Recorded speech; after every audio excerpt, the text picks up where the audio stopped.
So he only has the memory of knowing my oldest brother, but like he did not remember who I was or who my sister was or even my other brother. They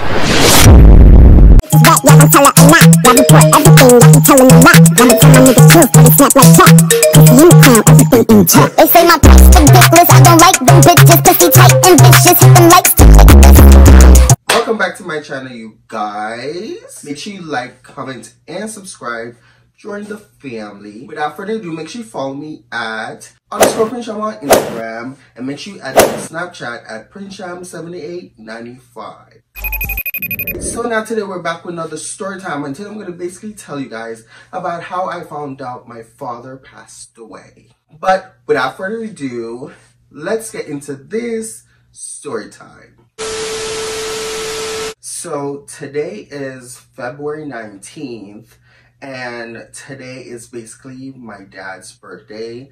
I just decided to make this video because it's been a long time coming, and I can't express to y'all how many times I tried to record this video in the past and just could not get through it. Right now as I'm speaking, I'm currently getting emotional just thinking about this stuff. But you know, I will get through it because I just need to talk about it. I need to vent and just share my feelings and just what I've been going through ever since that time. So right now it's also 2 a.m. at night. Like, it's so late right now. I came home from work, and you know, I already had a video that I was going to record and stuff, but this video came to mind and I was like, okay, I feel like this is now the universe telling me, okay, it's time for you to tell this story, and it's time for you to just tell it and move past it. Not really move past it, but you get what I mean. So this story time will be pretty deep. I'm gonna bring y'all a bit closer to me. I'm gonna bring y'all into my life a bit. This is a very personal story time that I honestly didn't know if I would ever do this story time. So again, I originally did not plan to do this video today. It was supposed to be a story time that I already told y'all in my last story time that I uploaded yesterday, that about me and this guy on my birthday and whatever. I was supposed to tell that story, but you know, I just, you know, remember that today is my dad's birthday, and I just decided to, you know, finally share this story time as a tribute to my dad and his special day. It's just a really touching topic for me, so I normally just avoid it and just not think about it. That's why I'm always working. That's also one of the reasons why I think I'm so hardworking, is because it distracts me from my real live emotions. So yeah, and I felt like I've been doing that all my life, and at this point I feel like, yeah, it's good to stay distracted, but at the same time we just gotta address certain situations, you know? So growing up with my dad, from what I remember from my memory, growing up with my dad I was a happy child whenever I'm around my dad. But I was always a mama's boy. I love my mom. I'm always around my mom. I mean, even though now in, you know, these Asian times, we're really not close. I don't really know where me and my mom's relationship is at currently, but you know, whatever. This is not that video. But yeah, so, oh my God, this is harder than I thought it would be, because I'm going through so many emotions right now. So growing up, I was always a mama's boy. I'm always around my mom, and even though, yeah, I love my dad and everything, and me and him had a really great relationship, it didn't stop the fact that I love my mom and I'm always around my mom, and you know, I was closer with my mom. But you know, even though growing up, I never used to live with my mom and my dad in the same house. They were split for most of my life. I used to just go over to my dad's house to, you know, visit him on the weekdays and stuff. They would basically, you know, do that and whatever. But like the environment that my dad lives in, it's, you know, back in Jamaica, it's Tivoli, where there's a lot of gun violence and, you know, a lot of people getting shot and killed or stabbed or fights or just some drama always happen in that whole community, okay? My father was living in a really rough neighborhood. While for my mom, it was kind of the same thing, but it wasn't as, you know, in your face as when I was visiting my dad. Yeah, my dad and I had the greatest relationship growing up. I remember him giving me advice on a lot of things, and whenever me and, you know, my family or whoever, especially my mom, whenever me and my mom will, like, you know, go at it, and not really go at it as how we go at it now, because back then I was like, you know, listen to her, take it in. If I open my mouth too, you know, wide or even yell too loud, she will whoop my ass. While as of now, she can't do that. But whenever me and my mom would go at it as a child, and you know, my family, and you just, you know, people in my family would just, you know, talk down on me. My father used to be the one to be around me, to give me encouraging words and, you know, things to motivate me. And he usually tell me that I remind him so much of himself. He sees a lot of himself in me. All these things that I'm going through, I should just keep my head up, and you know, I will succeed in life. So I'm not gonna cry.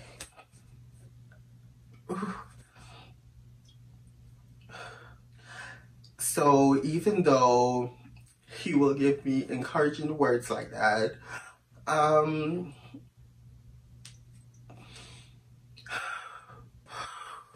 my God.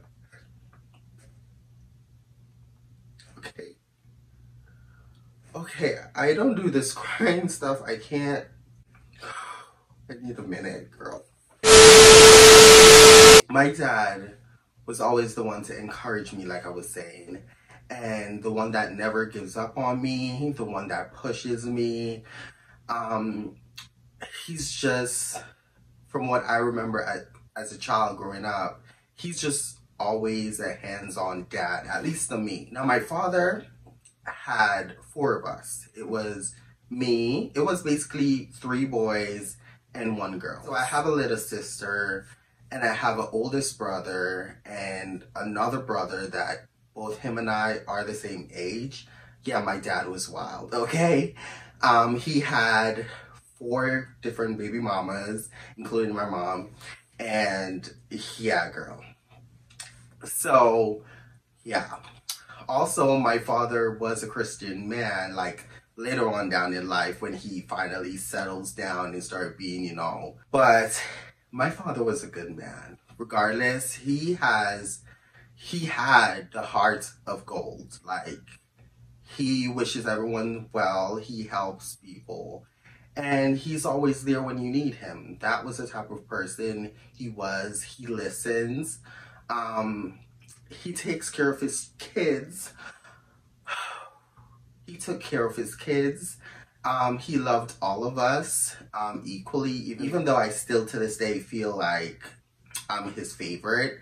And he, side note, he did in fact tell me this, but you know, I feel like dad, you know, he's the type of dad that I think he tells all his kids this, that, you know, who is the favorite or whatever. But I'm still be Delulu and feel like, and just say that I was just his overall favorite. But, you know, whatever. Yeah, so growing up, I usually go over to my father's house, you know, visit him and whatever. He will normally have all his kids over except my other brother, who him and I are the same age. Only because my brother, he never lived in Jamaica at the time, and he still doesn't. He lived overseas in America. So yeah, girl, it wasn't always all four of us together because, you know, one brother is like in, you know, the US, and, you know, it was just always my oldest brother, my sister, and I, and my dad. So we will usually go visit my dad. We will have family nights. At one point, he was dating this girl for a really long time, like for years. And we usually had family nights. She was really sweet. She was the sweetest. Like, she took care of us. She was the only stepmom I actually call stepmom, even though she didn't have any kids for my dad. But like, she was like, if my dad was still alive, they would have definitely gotten married for sure. Even though I wanted, you know, of course, my mom and my dad to get married or whatever, but that wasn't just gonna happen because, you know, it's just a whole lot of, you know, I'm not gonna put too much of my family business out there. But yeah, but I am the only child for my mom, but, you know, my dad got four of us, basically. Also, I could say that my father was a cook. His motherfucking rice and peas, and chicken, oh my God, like, I could smell the flavors just like, right now, just talking about it, it's like I could smell his food all over again. The flavors that he puts in his meals is just immaculate. And for those of y'all who may know, you know, I'm a chef, so I love cooking. I live and breathe, you know, arts of cooking, different styles. And honestly, I wish I could have been, you know, around my dad as much growing up regarding when he's cooking, to like still to this day prepare his meals, because to this day I don't know any of my dad's ingredients, so I can't, you know, make them whenever I feel for them. Like, I only could just live off of my memories and how his food would normally, you know, taste and, you know, stuff like that. But yeah, growing up, my dad was a cook. Like, he chefed down in the kitchen. Okay, girl. Like, even though, yeah, my dad's food was like great and, you know, delicious or whatever, I remember a couple of times I'd be so full. And, you know, the thing about my dad is whenever he cooks, he wants you to eat all your food on your plate. And, you know, a couple of times, you know, I remember when I couldn't finish my food, my oldest brother, he was the eater in the family. I mean, that sounds so wrong, but he was like, you know, the one that, even though, yeah, he got his plate, he could go for a second, a third, or fourth, but he was like really active. He was always working out. So it wasn't like he was gaining weight and just getting fat. Like, no, that wasn't my brother. He was, you know, built and he was in the gym. Yeah. So I remember when we were around the table, whatever, and I couldn't finish my plate, he will like, you know, tap me on my knee or, you know, whatever, and just like ask me to like, you know, transfer like whatever I have in my plate under the table, and he will like, you know, da da da. But like, we'll do little simple stuff like that. Also, my father never used to like whoop our asses. My father was never the one to hit us. I mean, my brother got his ass whooped by my dad, but that was only because my brother was always around my dad.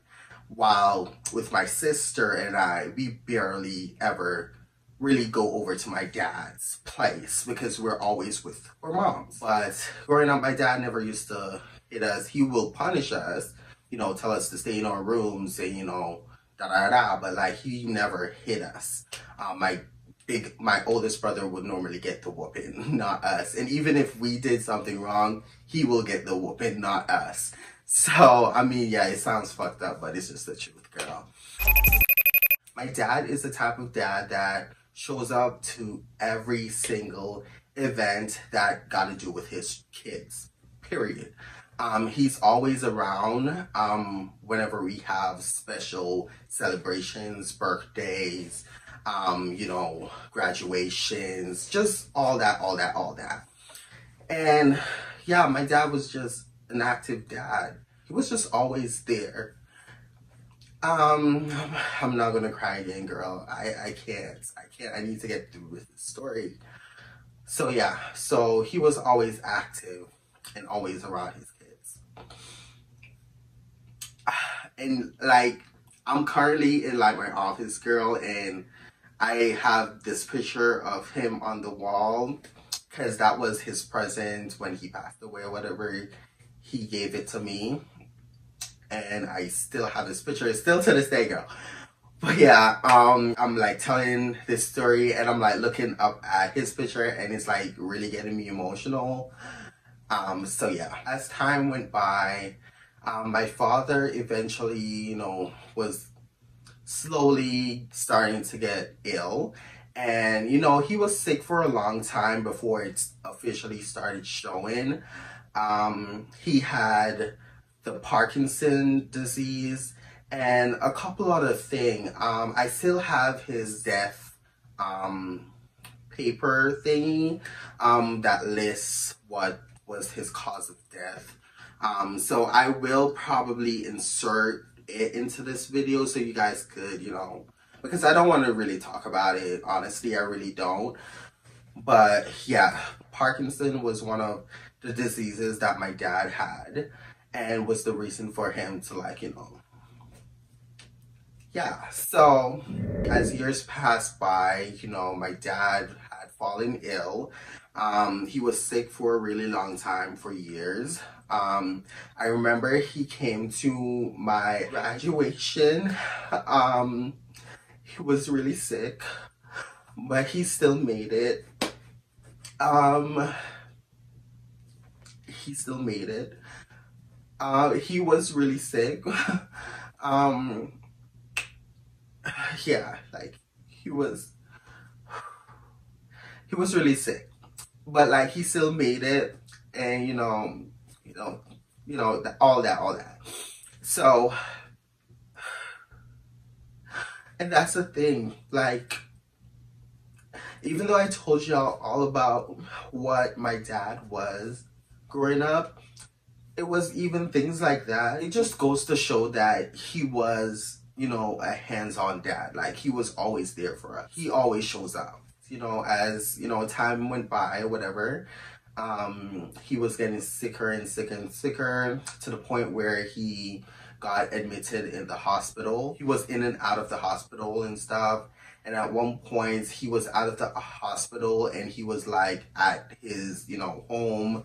And basically he had nurses, you know, my mom and my grandma came together, you know, they, you know, took care of him basically, made sure he got his nurses, you know, people around him to help him take a shower and, you know, clean him up and stuff when, you know, situations happen.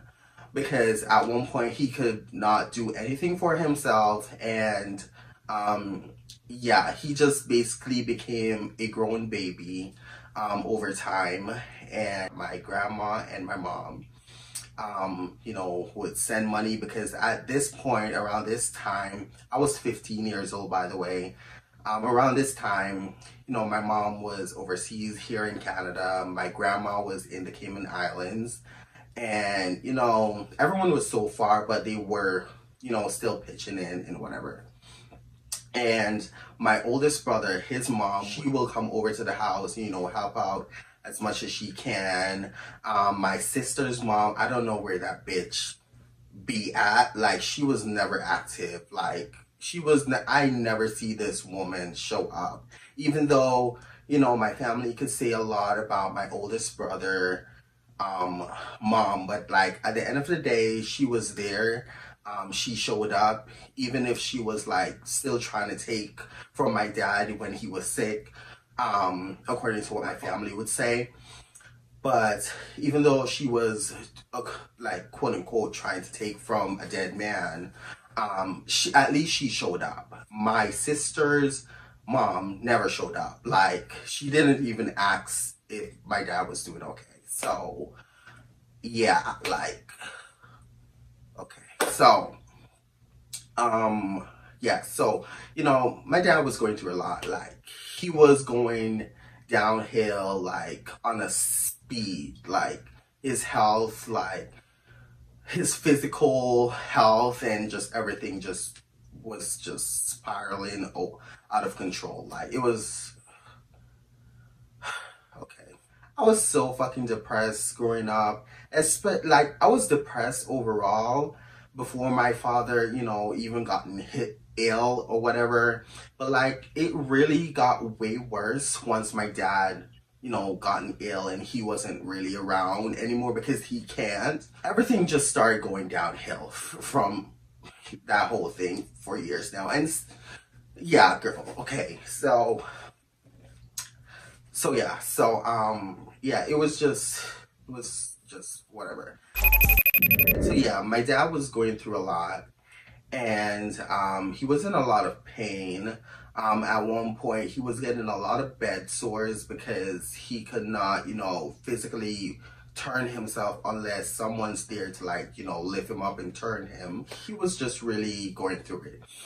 So at one point he couldn't, you know, just be at home anymore because it was just a battle basically. And to not put too much information out there about this whole situation, let's just say, like, it got to a point where he just had to be in the hospital and he could no longer be in his own home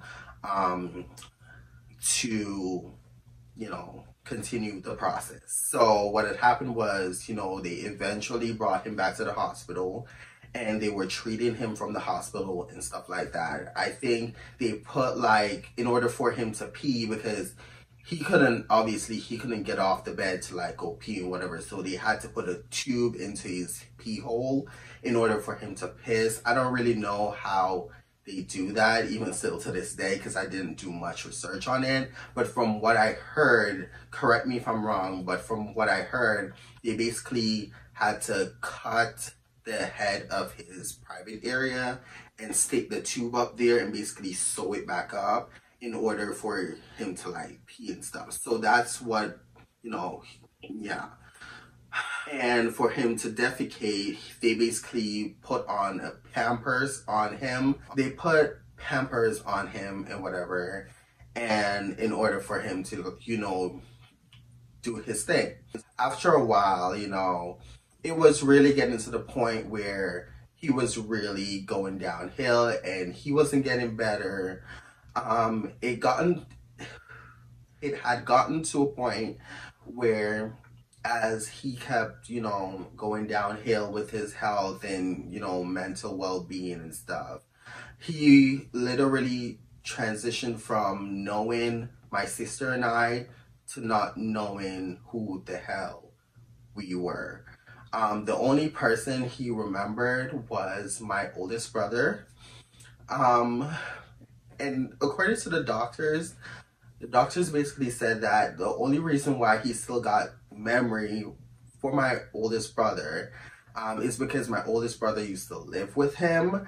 And as for me and my sister, we only come over there, like, you know, here and there, but, like, you know, da da da. So he only has the memory of knowing my oldest brother, but, like, he did not remember who I was or who my sister was or even my other brother. But yeah, when that started happening, I was fucked, bitch. I'm not gonna lie. I was so sad. I was going through a lot, girl. And I couldn't imagine for my other siblings, but we were all going through a lot. So fast forward, you know, after that situation happened, I will say, like, about 2 weeks later, you know, came around or whatever, I was outside playing with my friends. I heard my aunt calling me, so, you know, I went around to her, you know, where she was at. And, you know, she came out and she was like, hey, like, I just want you to know that your dad passed away. And I remember the moment like it was yesterday, because, like, when she told me that my father passed away, I was like, girl, why are you lying to me right now? Like, I was so in denial. I was just like, girl, why are you lying to me right now? Like, I did not take her serious or whatever. And, I was like, I paused for a second and I looked at her and she was like, yeah, he's dead. And I just looked at her and I just kept on looking at her and I was just like, girl, you're clearly lying to me right now. And I remember just walking off and not saying anything, and I just went back to playing. As time went by, I still did not, I still felt in that very moment that moving forward for a couple of days or whatever, my dad was still alive. Like, in my head, he was still alive. There was nothing nobody could tell me that could change my mind or convince me that my dad was dead. So, as time went by or whatever, it came around to the time when it was time for the funeral to happen. And even though this whole process where we were, going to get, or clothes, like, or, outfits for the funeral or whatever, and, matching this, matching that. You know how Jamaican funerals are. If you're Jamaican, you know what I'm talking about. So even through that whole process, I was in such a hard denial. I literally convinced myself that we were going to church. Like, it was just, we were going to church. It wasn't a funeral. I don't know why everyone's making such a big deal out of us matching. Like, I was in such a denial state. And yeah. So fast forward, after that whole preparation happened, it got to a point where it was boom, boom, boom, the funeral day. Now, the funeral day, everyone was ready, everyone came over, they were wearing the buttons, that we wear. If you're Jamaican again, you know what I'm talking about. We were all wearing that button with my dad's face on it, and, this, that, and the third, or whatever. But even though wearing that button or whatever, I still convinced myself that we're going to church, and this with my dad's like face on it is just a regular button, girl. I don't know. I literally convinced myself that this whole day wasn't a big deal. So I don't know why everyone's acting all this and why everyone keeps asking me if I'm fucking okay. So, because that was also one of the things that I noticed that was irritating me. It was people giving me sympathy and just like asking me if I'm okay and keep on telling me that they are sorry for my loss. I'm like, what loss are you talking about? My dad is still alive. Like, why are y'all trying to like wish death upon my father? Like, it did not make sense to me. So, as the time went by or whatever, it was time when we all got into the bus, like, we got special bus that the family gets in and friends gets in and whatever. So we traveled to the church, whatever, fast forward, we got to the church. Now, when we got to the church, everyone, got out. There was a bunch of people crowded, like at the front of the church, basically. And I looked up, I remembered I looked up at the church and I saw this blue and white casket. And I was so confused because I was like, what's going on? Like, I thought we were going to church. I know a lot of y'all are listening to this story and y'all are like, oh, you were crazy. Like, you is a crazy motherfucker. But honestly, yeah, maybe I was. But, like, I literally convinced myself that we were going to church. Up until when I heard that my father passed away, I did not cry. Like, at all. At all. After everyone settled out of the bus or whatever, we slowly started walking up to the church. One of my mom's friends, she came up and she like held me by my hand. And she was like, are you okay? And every time people was asking me if I was okay, I was getting more and more heated, more and more pissed. I was just like, why wouldn't I be okay? Like, we're just at church. Like, why are y'all annoying me at this point? So, we made our way up to the casket, and Girl, when I tell you, when we got up, oh my God, I'm not gonna cry. When we got up to the front of the church, and I saw the blue and white casket, and it was basically open for us to, like, you know, view the body. And everyone basically around me, at this point, everyone was talking while we were moving up. It was like the minute my sister, my brother, and I walked up, because my other brother, he didn't flew in to, like, you know, attend the funeral. He stayed in America for some reason, because I guess his mom was like, oh, like, we don't want him to see his dad like that.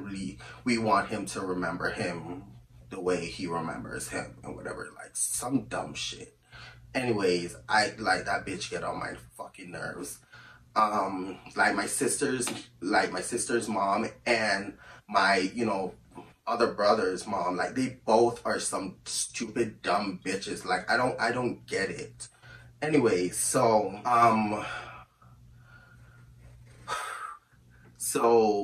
yeah, so it was like, yeah, everyone was like, you know, all talkative or whatever.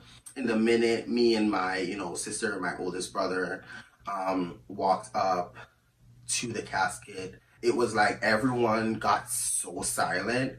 And if, like, literally if you dropped a pin on the floor, you could hear it. That was how silent everyone got when me and my sister and my brother walked up to the casket. My dumbass, I was literally like, why is everyone so quiet? I looked down, saw my dad. I still did not believe that my dad was dead, because the person in the casket looked nothing like my dad at all. Like, I remember my dad looking, you know, with meat on his bones. The person in the casket was so tiny, slimmed down, because during the whole sickness with my dad, he lost a lot of weight. And the person that I saw in the casket was not my dad. So I wasn't even convinced. Seeing my dad in the casket, I wasn't even convinced. And from what my sister faces was, or my brother, like, they didn't even believe that that was dad either. So none of us, like, was convinced. So it fully hit me when we walked in the church, and I remembered my mom's friend saw me, and a couple other people among, like, the family or whatever saw me, and they basically went like this, basically gesturing to, like, you know, comfort us and give us a hug. They did that, and I broke down. Like, everything started hitting me. Like, I was going through a lot, girl. I was so emotional. I was crying. I was screaming. I was crying. It was so bad. And then we sat down, you know, they started the funeral, whatever. I don't need to talk about the rest of that, girl. I just need to get this over with. So, yeah, that was basically how I found out my dad passed away. That's it for today, you guys. Make sure you like, comment, and subscribe. Join the family. And like I always say, make sure you love yourself and be yourself. Period. And I'll see y'all in the next YouTube video. Wow.